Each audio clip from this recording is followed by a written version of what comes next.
7 years ago, I went through a health transformation of my own. I was 70 pounds heavier. I don't have a picture on my website for good purposes. I don't want people to never come back to my website again. I can show you on, actually I'll pull it up here, I'll pass it around, but it was not a pretty sight. Mike, we were talking about, for those of you who may know, Mike Sodonic, Gold's Gym, reached out to me one day and he said, "Why is it you damn doctors don't take better care of yourselves?" And so he helped me with this transformation. In the process, I'd also learned that I had atherosclerosis myself. And so the last 6 years or so have been a journey to be a better example for my patients, to help my own health issues, but in the process realize that there's an awfully great need throughout the community that is being addressed not by doctors' offices, but by nutritionists and trainers more than anything. And so I've been very excited to work with nutritionists and trainers who understand nutrition in a way that it's actually more effective. One of the things I must say is that mainstream healthcare actually is not the solution. I think it's a big part of the problem. And so I have gone myself in a process of moving, from mainstream, not completely abandoning it because I still prescribe medications for my patients to benefit from it, but to be far more focused on educating them on how to eat and to exercise more. And I don't want to get too far down into the weeds, but I want to orient you to the disease process. Well, let's start actually with insulin resistance and what is that? You've all heard of type 2 diabetes. How many of you have heard of insulin resistance? Okay, so it's just very briefly, when we, I don't know if I can make this bigger. Okay. So insulin resistance is a state of being made worse by being overweight, fat, high visceral fat levels in particular. And our bodies compensate by producing more insulin to keep up with that insulin resistance. So it's like this is your foot on the brake, this is your foot on the accelerator. The speed of the car remains stable, that's your glucose level. But that when the insulin levels start dropping off, you run out of gas, the insulin resistance persists, the blood sugar starts going up, and that's when we say somebody has type 2 diabetes, based on measurements of blood glucose or hemoglobin A1C. But for decades prior to the onset of the elevated blood glucose, with normal blood glucose but high insulin levels, you have an inflammatory process that actually leads to a lot of chronic inflammation and damage in multiple organs, but particularly in the cardiovascular system. So, what did I just do? Go in there. There we go. Go in the upper right-hand corner. Hit that. Go down to history. Go to recent glucose. So go back to there. You're right. History. Recent tabs or recently closed. There you go. Go that 3 tabs right below that. There you go. Okay. So, and this is all on our website. So I'm going to try to be brief. Mostly what I want to do is give you the orientation to where you can find all this information in more detail. We spend a lot of time on our website. The way it's been built has basically been this. If I've been asked a question more than once, I write about it, create a page on the website, put it up here because it needs to be addressed over and over again. We have written material. We've also recorded a lot of this written material in a podcast format. So that's insulin resistance. Our way of assessing for insulin resistance is body composition analysis using we have in our office the InBody 570. I know you have an InBody 270. 270. The main difference is that our 570 does give an actual measurement of visceral fat. But in lieu of visceral fat, I think if you're following your percentage body fat, they tend to track together. And I'm a firm believer in benchmarking internally. So your benchmark shouldn't be, how does my visceral fat or my percentage body fat compared to my neighbor, my friend, my relative, or my trainer. It's how does my current visceral fat compare to what it was a month ago. and how will it be a month from now? So it was your own internal benchmark, be a better version of your former self. That's really what you want to, that's how you achieve improvement.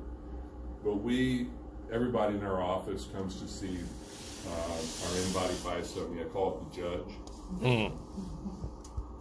Some of our patients have renamed it. It seems to be a religious experience. They call it Jesus because they see the results of Jesus. So this, for instance, was a 4'10", 59-year-old nurse respiratory therapist, works in the cardiovascular department at Memorial, doing helping with lung reduction surgeries, and she was at 202 pounds, 52 pounds of muscle mass, but also 52% body fat. By eliminating, and our dietary program is not easy, but it's pretty simple. You cut out, I'm up to, I call it the S's, the deadly S's, the sweets. Okay, that includes artificial sweeteners, because artificial sweeteners are gateway drug to the real thing, and they also raise insulin levels, even though they don't raise blood glucose. So kid yourself not, artificial sweeteners are just as bad as sugar. And natural sugar from honey is just as bad as table sugar or any other sweeteners. So, oh, by the way, watch out for fruit. Fruit is sugary too. So it's stay away from the sweets, the starches. So that's your box refined carbohydrates, floury stuff, white potatoes, pasta, white rice. Snacks. So there's your processed foods, constantly being fed. Incorporate some time off from feeding every day. Intermittent fasting. Everybody heard about intermittent fasting. I think Emily's probably on board. I think she's on board with. There she is. So time restricted feeding. Try to eat within an 8-hour window every day and fast the other 16 hours a day. Why is that important? Because it allows your insulin levels to drop down and you reset your body and your metabolism changes and deals very nicely with insulin resistance and type 2 diabetes. So we got the sweets, the starches, the snacks, and the sitting. Okay, then you add in getting adequate sleep, managing your stress, avoid salt. That's what I like. Oh, smoking. Everybody knows about smoking, right? We're not supposed to smoke? No, last time I checked. No. unless you've run 4 miles, then you've earned the right to smoke. Just kidding. Done. Thank you. So, but this individual basically cut out sugar, processed foods, and over a period of time, what is that? That's April to November, so about 7 months. Wow. Okay. And now her visceral fat level is down to 6. The InBody 570 measures it from 1 to 20. Now you'll notice it maxes out at 20 because this device was designed and built in South Korea, and apparently they don't have that many people over the visceral fat higher than 20. We have a lot of them here in the United States. But it does track with you'll see if there's a parallel track with percentage body fat. So if you are just tracking your percentage body fat and reducing that, you're helping your insulin resistance a great deal. And I'll just talk briefly about arterial disease. So this is there's a lot of misconceptions about atherosclerosis. Even medical textbooks that show it as a buildup of goo or gunk or gum or whatever it is in the lumen of the artery, and that's what the problem is. Atherosclerosis is like a sunburn of your skin. You get an inflammatory process in the wall of the artery that leads to blistering or plaque formation. So this is atherosclerotic plaque. When that plaque is unstable, it can rupture. And it's the rupture and the blood clot that forms as a result of that rupture or injury that leads to an event. So this disease, this event, that it culminates as a stroke, a loss of neurological function, in the case of carotid circulation, or a heart attack, chest pain, angina, sudden death in the coronary arteries, has been preceded by this chronic condition that's been lurking in the background for years before it's identified. Now, when the disease process ends suddenly with sudden death, so I look at this as a timeline or a life timeline, like your timeline on your lifeline on your palm. And so the end would be, it could be death, it could be disability due to a stroke, it could be dementia, losing your cognitive function slowly over time, chronic kidney disease, ending up on dialysis. And wouldn't it be great if, instead of having this become inevitable, it actually could be stopped or reversed? And that's what I discovered about 7 years ago when I went to my first Bale Deneen preceptorship and learned that arterial disease is reversible. And now I've been doing this for over 5 years and having over, I believe we have over 800 patients in our program. And we've had 0 heart attacks or strokes in individuals who have been diagnosed with arterial disease. And that is it's a very strong track record of results. We monitor our results by doing carotid ultrasound. Now this happens to be a portable handheld device. Some of you are old enough in here to remember Star Trek, right? Dr. McCoy owns the tricorder. So this is our version of the tricorder. You can image the carotid artery. You can identify plaque. With this device, it's not easy to measure the thickness of the wall. That's a more detailed examination with a more sophisticated device. But we use this to identify the disease in people who are completely unaware. And I say basically there's several ways you can find out if you have atherosclerosis. You can find out from the coroner, the cardiologist, or you can find out from this device. This one's a lot less painful and a lot less costly. And the key is that having the disease and knowing you have it, then you do dig into what are the root causes, and that's very personalized and individualized. So we do an examination that gives us, measures the thickness of the wall, identify the root causes, and then our goal is to make the wall thick, to see the wall get thinner and healthier. So this is an individual, 58-year-old woman, who had a wall thickness of 0.719 millimeters, put her at the 67th percentile for other women her age. Another way of saying this is this number would be at the 50th percentile for a woman age 64. So you'll hear me talk about arterial age. So this is, this woman's artery wall was the thickness of an average 64-year-old woman. 2 years later, when we had her on an appropriate medication that matched up her genetics, as opposed to the medication that they just blindly chose that didn't match her genetics, her arterial age dropped by 14 years in 2 years. There's an individual, a man with type 2 diabetes at age 75, took 24 years off of his arterial age in a matter of 2 years. And this was solely the result, I believe, of getting him finally, after years of being treated with drugs and insulin for his type 2 diabetes, convincing him that maybe if he stopped eating sugar and starches, that his disease actually could be improved. But not only did it improve, his arterial age improved by 24 years at the same time he got off of insulin and 2 diabetes medicines, and his heart disease also improved. So I'm going to end with, or I'm going to stop by showing this brief video, who I think tells our story better than anything that I can tell. Let me tell you what I am. I don't know, do any of you know this gentleman? Mark Raven, he's a member here. Okay, so Mark, well, I'll just let him speak. In 3 months, I'll be 78 years old. I'm a faster. I'm a CrossFitter. I live by the faster protocol. I'm a diabetic. I have been for 20 years.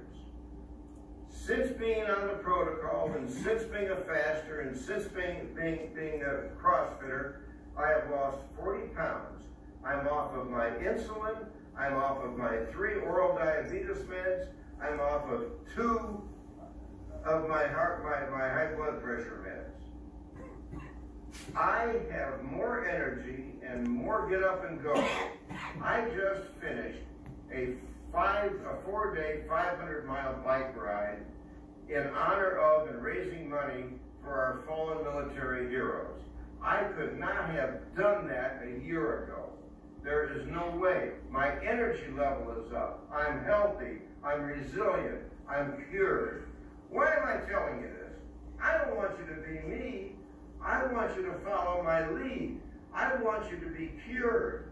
Give up.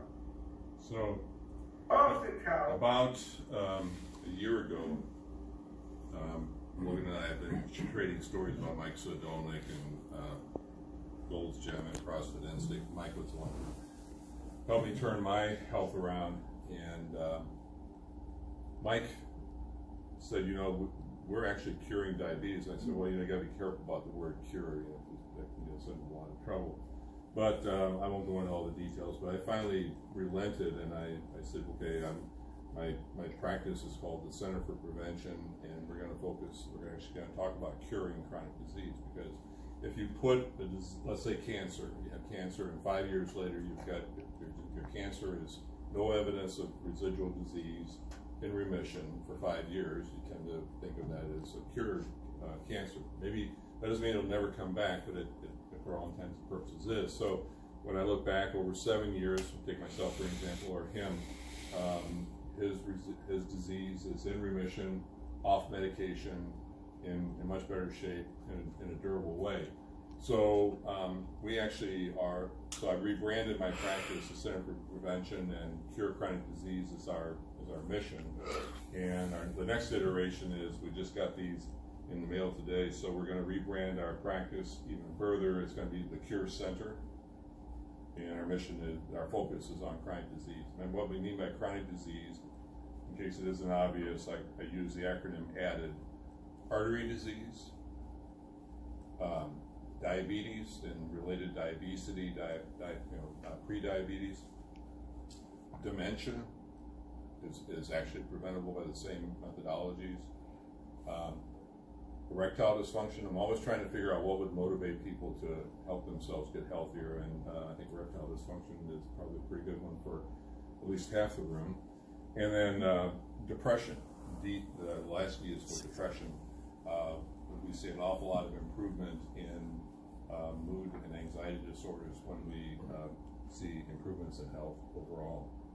I'll just, one of the things. Dr. Max, can you show that horrible picture you have on there, that cartoon? You know, you and I are kind of simpatico. I know him. Oh, I'm sorry, I didn't mean to make it bigger. There he is.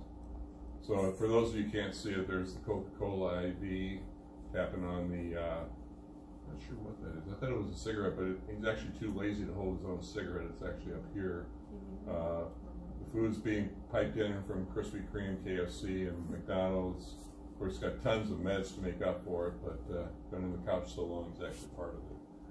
So, yeah, I couldn't, actually, that's a photo taken with an iPhone from a presentation in an auditorium, and from, if you look down at the bottom, I acknowledge Dr. Bill Davis, who authored the book Wheat Valley.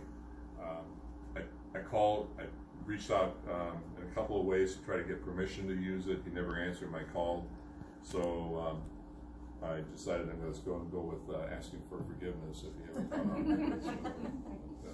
It's too good not to use.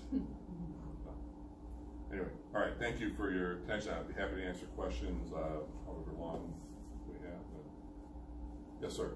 When you had the diagram of the artery disease, you talked about it and you never mentioned cholesterol at all. And I guess, you know, we've had it beat into our heads that cholesterol clogs the arteries, and yet you didn't mention it. That's true. So, cholesterol is part of the picture, but it's far from the most important part of the picture. So one of the things I actually pulled up, so this is how we track all the various elements in our program to make sure we cover all the bases. And so this is our Cure Connect platform. So clearly we cover cholesterol levels under the labs, but the cholesterol hypothesis for arterial disease has been far overblown, and I think part of the reason for that is that we have drugs for it, and so it's enabled a lot of money, research, to monetize the treatment. it's hard to monetize don't eat sugar. I mean, you know, you can't get paid very much to say that over and over and over again. You can get paid to monitor it, and I think that's where a big part of our business model. But the role of LDL cholesterol is, I think, overemphasized. There's a lot more to it. One of the things I want to focus on, or mention at least briefly, and that is, how many of you know about the connection between oral health? Please tell about me. You Okay. can talk Well, better you- about me. Go ahead and talk. No, you are smarter than me. Well, I'll say a brief, and then you can read. But it's very dangerous for me to talk about, so. go I'll ahead. talk, No, and then please. you Go can ahead. summarize. Do you remember on the very first visit, I had talked about this when he scanned my arteries. One of the first things he asked was, "What is your dental history?" And kind of looked at him like, "Oh no, I have to tell him the truth." And I told him it's been a long time that I have been to the dentist. And he explained to me that, well, that's probably the root of your cause because, well, and he says, well, but what about brushing? Well, tell you the truth, my gums bleed when I brush. And he said, well, probably the root of the cause of it is the bacteria that is swelling your gums that is, and tell me if I'm saying this wrong, that is seeping into my arteries. That's what's causing the plaque. So cholesterol, yes, it's not really all of it. It could be something as simple as this. And so again, even though I have a small percentage of it, he is referring me to a specialist that I could help treat the bacteria in my right side of my artery. My left side was fine, but it's my right side. A little more complicated than that, but the reality is that inflammation anywhere in the body can trigger inflammation in the artery wall. So going back here, the real role of cholesterol, once its LDL is oxidized, it serves as fuel for an inflammatory process. So, but you need not just the fuel, you also need the fire. And the fire comes from inflammation elsewhere in the body. So this inflammation in the dental area can release all kinds of cytokine chemicals, stimulants for inflammation. So, as well as direct seeding of the arterial wall with bacteria inside these plaques. They've found the DNA of bacteria that match up with the DNA in an individual's mouth. Now, not in every case, but very frequently. One of the other things that's very interesting is recently there's been data that suggests that these bacteria not only cause periodontal disease and cardiovascular disease, but worsen insulin resistance, and they play a role in some cancers, particularly pancreatic cancer. And one thing I've seen recently is an association with the finding of this PG, which stands for Porphyromonas gingivalis. It's a very, very pathogenic bacteria in the mouth that has been found in the brains of individuals who died of Alzheimer's disease. So it's possible that Alzheimer's disease has an infection component as well as others. So, I mean, we're just starting to scratch the surface of this. But the genetics plays a significant role, but I think a lot of the sense is that if your genes are your fate, but there's also an ability to modify the expression of genes by how we eat, how we exercise, how we live otherwise. And so it's called epigenetics or epigenomics. So there's a lot more to the story than just taking your statin to control your cholesterol. Okay. Statins are still a very effective tool in reversing arterial disease. So don't misinterpret what I'm saying, that cholesterol is important. But the main reason that statins are effective is that they serve an anti-inflammatory role. And so the emphasis on LDL cholesterol, pushing it down low, is what is probably responsible for a lot of the statin-related side effects, because they push the doses of statins so much higher than are often necessary. We get excellent results with much lower doses than normally are used. So, but thanks for asking about cholesterol. What are your thoughts on, so I'm a type 1 diabetic, and so I have Graves' disease, so I have no thyroid now. And my doctor they keep pushing me, like some guideline says if you're over 40 and you have diabetes and you have another corresponding risk factor, they want me to go on a statin, and I keep telling her no. Like, I'm not going on a statin. My cholesterol is good, my LDL is good, my HDL is decent. I don't want to. So, I understand. And so you're talking about a risk model, whereas I'm talking about a disease model. So I have a genetic disposition. My mom had a stroke in October from 75% blockage in one of her carotid arteries. So, but you can be at risk for something but never suffer from it. So if you don't have the condition, why would you treat it? right. And if it was extremely difficult to find out whether you have the condition or not, then I would say, well, go with the risk model. But the reality is that in about 3 minutes, I could tell you if you have atherosclerosis in your carotid arteries. And I've had that. I've had a carotid ultrasound and all of that. So, well, that's good. Why did you have a carotid ultrasound? I'm curious. I was having heart palpitations. Okay. And so they just did like a whole workup, and I actually was on a beta blocker up until last year, and they pulled me off of it because I didn't need it.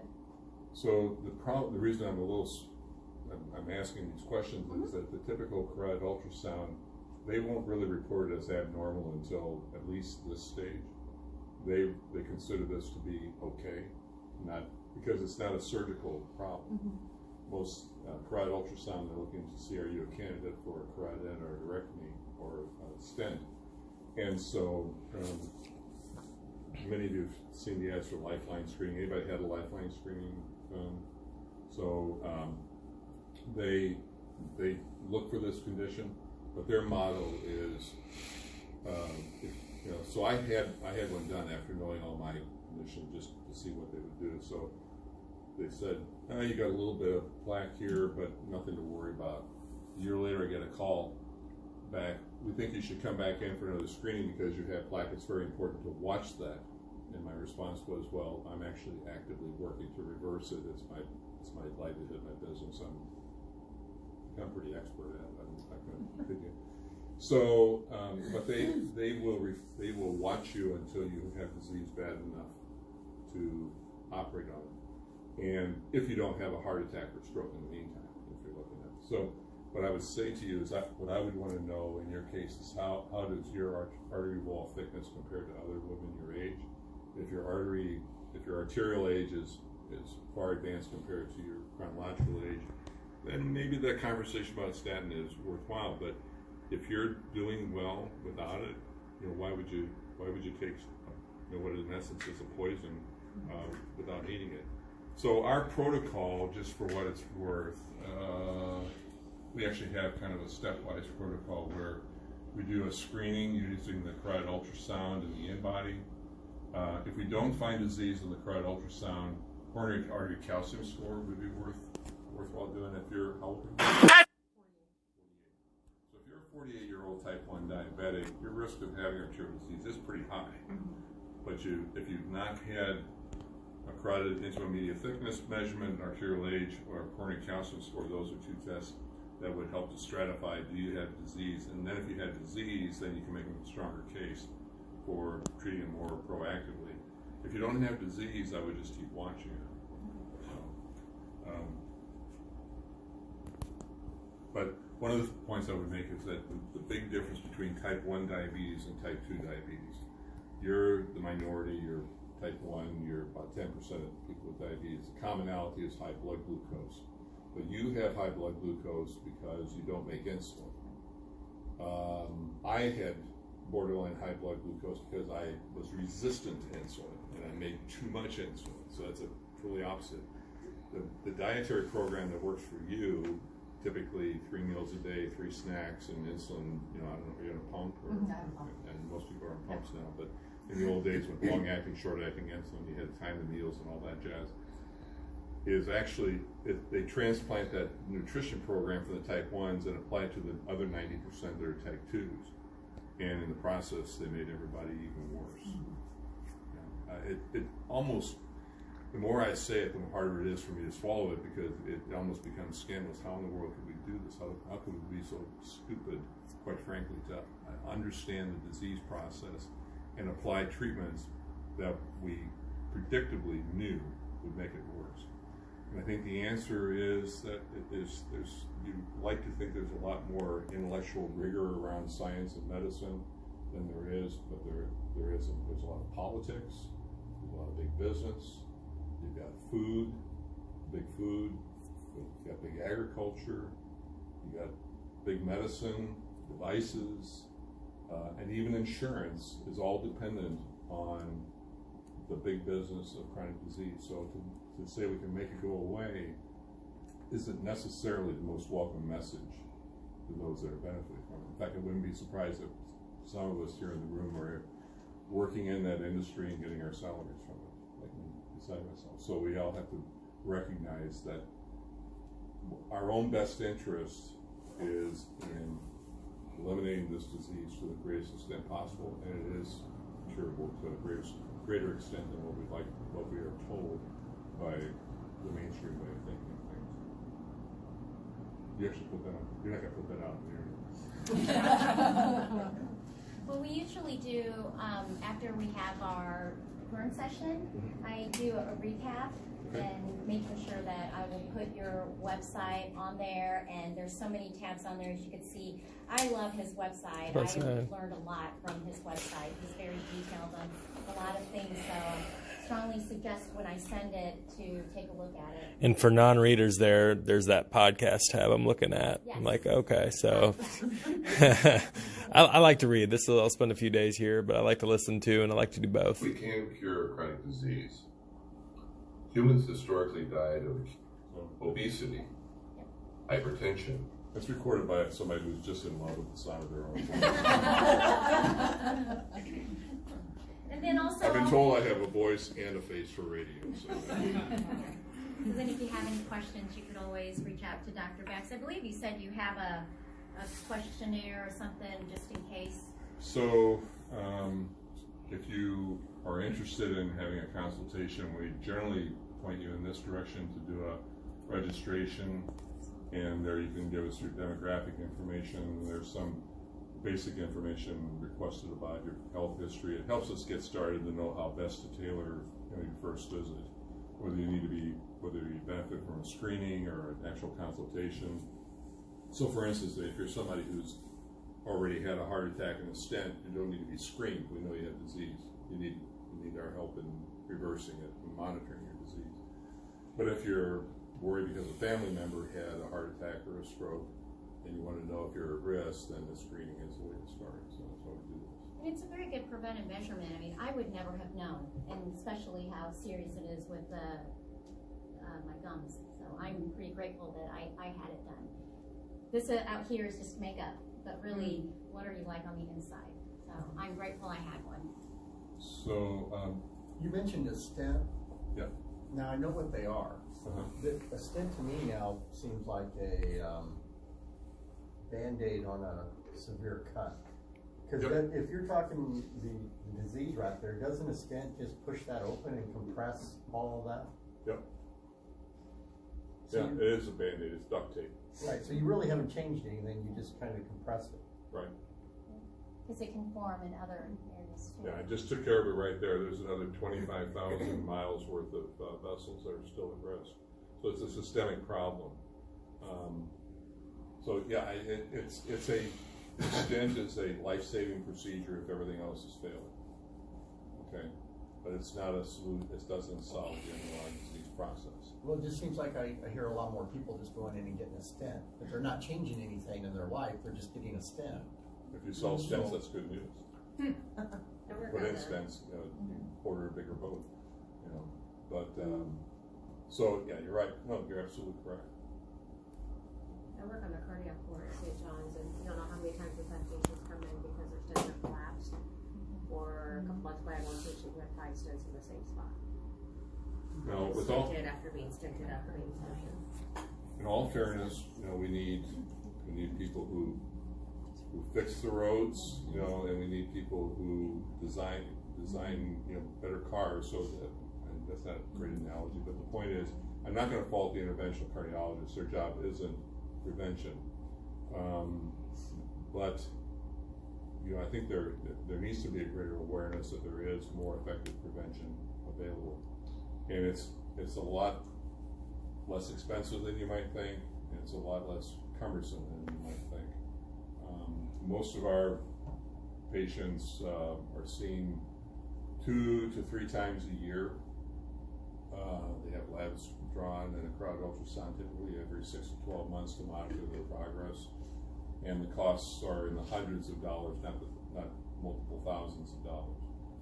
And so, you know, my goal is to be like the Maytag repairman. If we're successful, the phone isn't ringing with, you know, problems. Everybody's doing just fine. So, what does your patient pool demographic really look like? Is it more people that are looking to prevent, or is it people that already have the disease that are looking? It's a mix. It's a mix.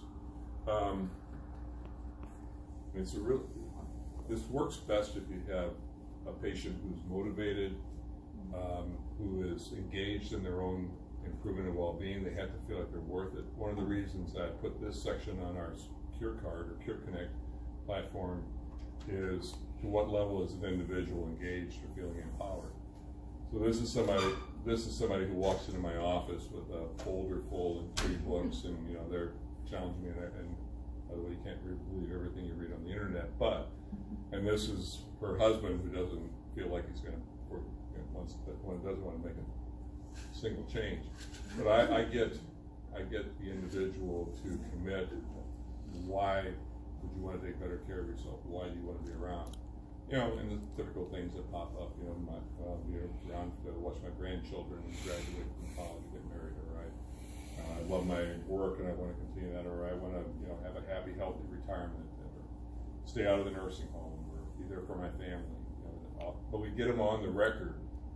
And so far, I haven't had to challenge anybody who's 6 months later they come back and well, we all lose our level of engagement at some point. That's human nature. So we need to be constantly monitored. We need to be constantly mentored and encouraged. But at least we'll go back and ask, okay, which of these things is no longer important to you? And they're pretty back on track pretty quickly. So this is our approach. But going back, a big part of the problem is if somebody feels hopeless, you know, and they aren't aware that it can actually be reversed, you can't blame them for not doing much about it. But once you know, then it's hard not to do it. I like light bulb jokes. Like how many doctors does it take to change a light bulb? Only one. First, the light bulb has to want to change. So, goes for Christians too. Any Lutherans in the crowd? Okay. Baptist. How many Lutherans does it take to change a light bulb? Well, it takes 4. 1 to change the light bulb, and 3 to reminisce about how wonderful the old light bulb was. I'm Lutheran, so I can say that. All right, thank you.